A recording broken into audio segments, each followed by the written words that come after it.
Wait lang. Hi, zebra. Hi, zebra friend. Kim. Ang ganda ng patterns. And these patterns are all in the past now. Charot. Brass and these patterns. Gino. Charot. Papakainin daw natin yan later. Harley. Hi, Harley Quinn. Sa kabila po si Marty. Kaway sila. Okay. Hi! Hi! Pwede siya hawakan? Hi! Ha! Galit. Bakit mo kinukuha agad? Ayun siya, oh. Pwede hawakan. Si Makibao. Ay! Huwag kayo mag-away. Ay! Nanipa na sa Makibao. Si Makibao. Hashile Makibao. Likes pa nila, umabot na 100 years. Oh! Dito naman po mga Bravo chicken. May egg. Characteristic as a horse, no? Mabilis tumakbo, trainable. Ulit ang mga to sa amin, di na sila nasasakyan. Parang kawawa naman pag sinakyan. Go and touch the largest bird in the world. Alam mo, yung next daw namin, ate, magkahawak daw kami ng ostrich. Hindi ko alam kung matutuwa ako o natatakot na ako ngayon pa lang. Kinakabahan ako. Kasi sabi nila nang hahabol daw yun. So, walang habulan, ostrich. I love you. From the bottom of my heart. Sige, bye-bye na. Later. Nakakakbo sa bilis na. Ha? Sabi ko walang habulan, be. Ayan, ang mga ostrich haballables. Oy! Okay na, parang Kita. Hi, Casper. Ang cute niya, tumatayo siya.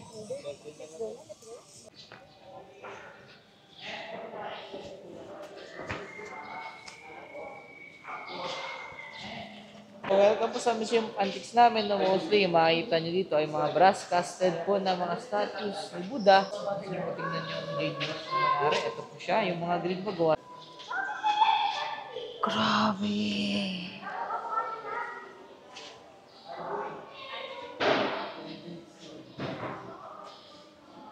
Ang ganda dito. Oh. Wow. Replica po na Hawaii na China. Bawal.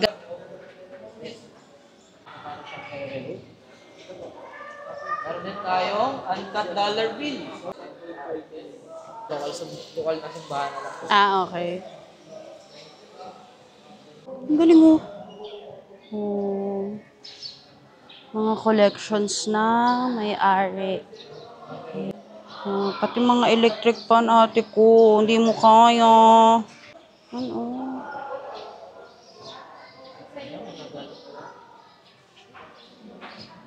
Ay, yun pala ang lampara. Ano yun, ma'am? What's this? Recorder. Wow, amazing. Pwede open? Okay, ma'am. Ito, ma'am, computing machine. Wow. Sino ka dyan? Lumabang. Ay, tara, may pila.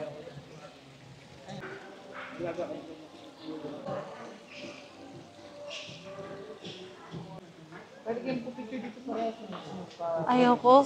Feeling ko mabubuhay sila.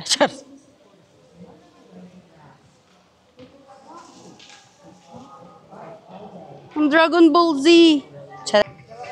Kahit sino, ma'am. Hi! May name sila eh. Alam ko eh. Hi! What's your name? Dito ay Aldabra Tortoise. Like, pan po nila umabot. Uy, si Abel.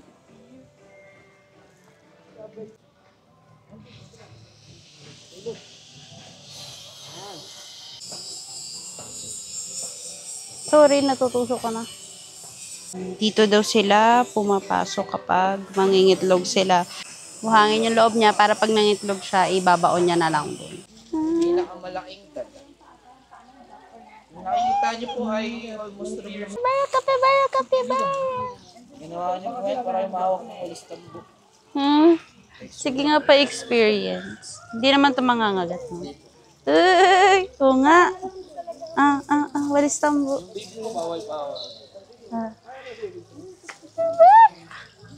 Here's the capybara.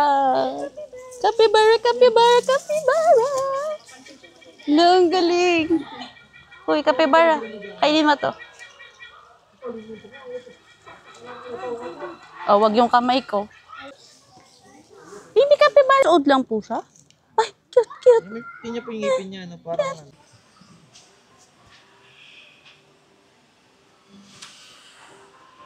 Yes, we're done with the tour and the hydroponics and all. Nandito na tayo sa kanilang pinaka-food hub. Sabi yung oil ate. And meron din pala sila ditong, pakita ko sa inyo, meron sila ditong Yuki's Farm Souvenir, souvenir shop. In the Philippines, endemic sa Pilipinas. Sa Palawan nakikita. Asan na sila? Ayun. They are also arboreal.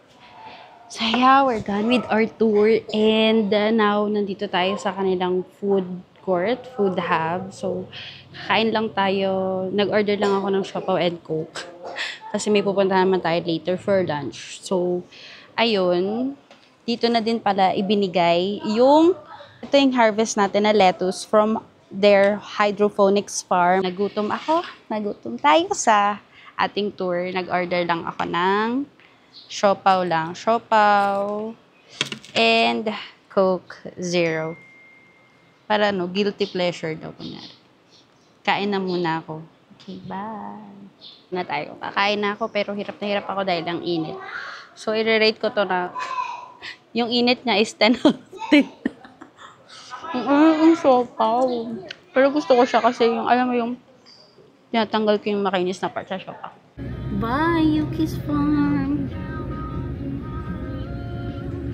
So, we're done with our Yuki's Farm tour. So, ayun, naipakita ko naman sa inyo yung experience nung ating piniling package. It's again, it's 1,100 kasama yung encounter and hydroponics harvest. Ay, grabe, nagmamantika na ako. Sobrang kasi init. So, pupunta kayo ng Yuki's Farm, syempre, bring your mini fan kasi mainit talaga and syempre open space siya, so expect nyo naman na mainit, although nandito na nga tayo sa may Mendez, Cavite, malapit na sa Tagaytay. May lamig, yes, but then mainit pa din. Naintindihan mo ba yung sinabi ko? Yan, magdala kayo ng mini fan para then somehow malamigan kayo during the whole 2 hours pala siya. Inabot siya ng 2 hours. With the tour guide, it's separate payment siya doon sa package na babayaran nyo. Yung payment naman dito, no worries kung wala kayong dalang cash kasi pwedeng magbayad ng via card or QR kung meron kayong GCash or bank transfers. So, walang hassle. Yung 150, yun lang yung cash. So, sobrang amazing na experience natin doon sa Yuki's Farm kasi nakita natin yung mga animals like capybara and alpaca, which is hindi naman nakikita doon sa Philippines, but then meron sila dito. And nagkaroon pa tayo ng encounter na pinakain natin sila. Takot ako sa ostrich kasi nga nanghahabol sila, ang alam ko. Pero okay naman kasi yung tour guide, ina-assist ka naman niya. So, sobrang na-enjoy ko and natutuwa ako kasi in fairness naman dun sa farm, yung mga alaga nilang animals ay nasa malaking area naman. Hindi siya masikip, as in nakakagalaw sila ng free na gusto nilang makagalaw. And plus points yun pag sa mga zoo or mga farm kasi ang tagal ko nang hindi pumupunta sa mga zoo just because alam ko na may mga zoo na maliit lang yung space nila for animals and naaawa ako kasi. Pero dito sa Yuki's Farm, dahil malaki siya, malaki yung area niya, free naman silang nakaka-roam and healthy yung mga animals nila, halata mong healthy and naaalagaan. So, yun lang, if you want to go here, address nila is Mendez, Cavite. Ilalagay ko na lang dito yung full address nila para pag Waze nyo or Google Maps nyo is makikita nyo. So, madali lang naman siyang i-Waze or i-Google Map. So, no worries. Most probably, if you're from Manila, siguro sabihin mo na mga 2 to 3 hours. Siguro, yung magiging biyahe mo. Wag lang sana ma-traffic kasi mas tatagal ka. Kung babalik ako, yes, dadaling ko siguro yung mga pamangkin ko, ganyan. Kasi gusto ko ma-experience din nila yung mga capybara, mga ganyan. Kasi, di ba, capybara. So, ayun, yun lang. Maraming salamat for watching. So, I hope you enjoy. Thank you so much again for watching Digital Diaries of Diane Bordadora. So, yun lang. Have a nice day. God bless you all. Bye!